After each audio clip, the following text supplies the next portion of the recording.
David Lisot here for CoinTelevision at the Pennsylvania Association of Numismatics. It's one of their annual conventions, and we're going to talk to the dealers and the collectors to see some really cool coins they've brought for you, our viewers.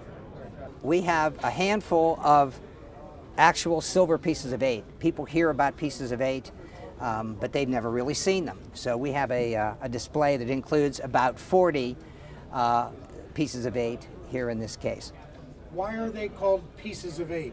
Well, because actually the coins were formed through like our dollars. You have a dollar, you have a half dollar, you have quarter dollars, and so our own monetary system is based on that Spanish system, because an 8 real is pretty consistent with our silver dollars. A 4 real would be consistent with a 50-cent piece. A 2 real was consistent with a quarter. So you've heard 2 bits, 4 bits, 6 bits a dollar. Well, that's where it came from. And why are they so crude? Well, because they didn't have the type of minting processes that we have today. Everything was done by hand. It was very task-oriented, and they didn't have a lot of machinery. So basically what they did is they melted the silver down and into bars, and then they would cut the bars into sections of 10 per bar. And so because they were crude, they had to use shears and so forth, and they didn't have a good system to weigh each piece, so they had to kind of eyeball it. And so they all come out differently. And if a collector wanted to buy a kind of piece of 8 like this, what would the cost be? Well, they can vary anywhere from around $150 to $400 or $500. Now, if they're dated pieces, now you're talking something different, because of all the coins found on the shipwreck sites of the 1715 fleet, only 2% of those coins are dated. And so you might find a coin that is dated 1714 or 1715 going for $5,000, $6,000, $8,000. Yeah, actually I do. I have 2 foreign coins. I was going through a bag of foreign. It was about an 80-pound bag, and first coin I pulled out was this Isle of Jersey coin. And the Jersey piece is 1909 12th of a shilling. You don't really find these in this condition. So that island is off the coast of France. And it caught my eye as it came out of the bag. So I'm still doing a little bit of research on this one for the historical side of it. And what kind of value on the Jersey piece? Anywhere from about $75 to $100 is the best I can tell right now. And about 10 coins later, there's this half ruby coin that came out from World War I. What's very interesting is this coin here is only 100,000 of them were minted, and I'm actually having problems finding a good price for it. So if any of you guys know anything about this coin, please let me know.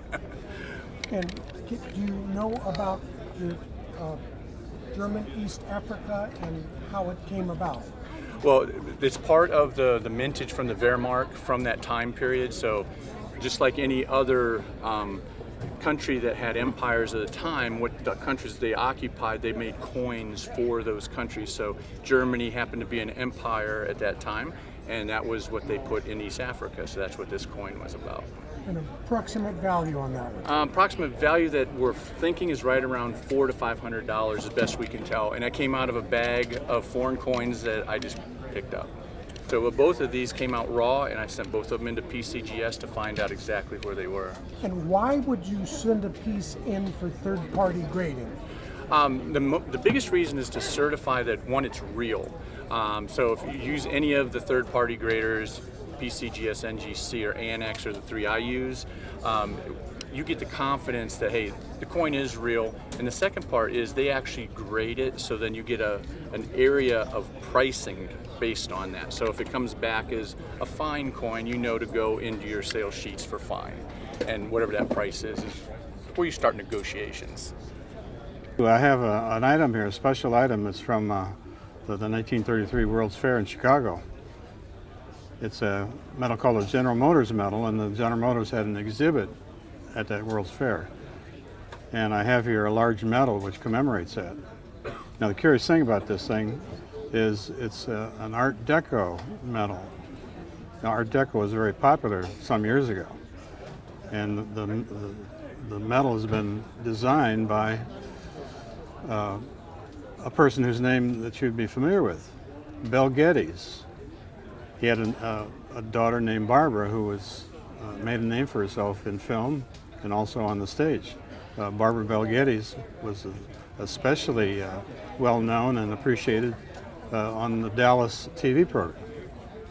So it was kind of kept with the family. The father was an artist for many years. He designed this medal and many other things too. Anyway, this medal was given away or sold very cheaply at the World's Fair. And the curious thing about this is it comes in different sizes. One of the sizes, for example, and I have one here, silver dollar size. That's a smaller one. A little scarcer item. And I have in this plastic protective holder a third one, smaller one, about the size of a quarter. And there's a fourth one. And it turns out that the fourth one is the rarest of all of them. And it's about the size of your thumbnail.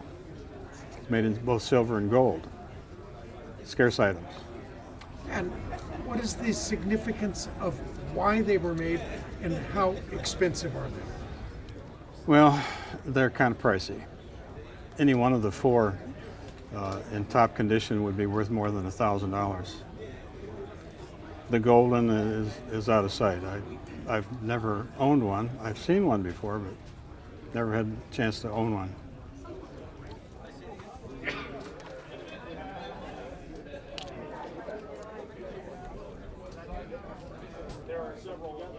We got a deal. Thank you so much. What have you just bought? A large cent. I don't have any, and one of the things today I wanted to go home with was a large cent. Why did you purchase this coin? That's just the only one I've seen so far that has these, and they're at a decent price, and they're not in bad shape. I got one that had a full Liberty on it and nice facial features, but that's why I bought it. And what would you pay? $15. My signature will never be. I tried to get them down lower, but wasn't working today.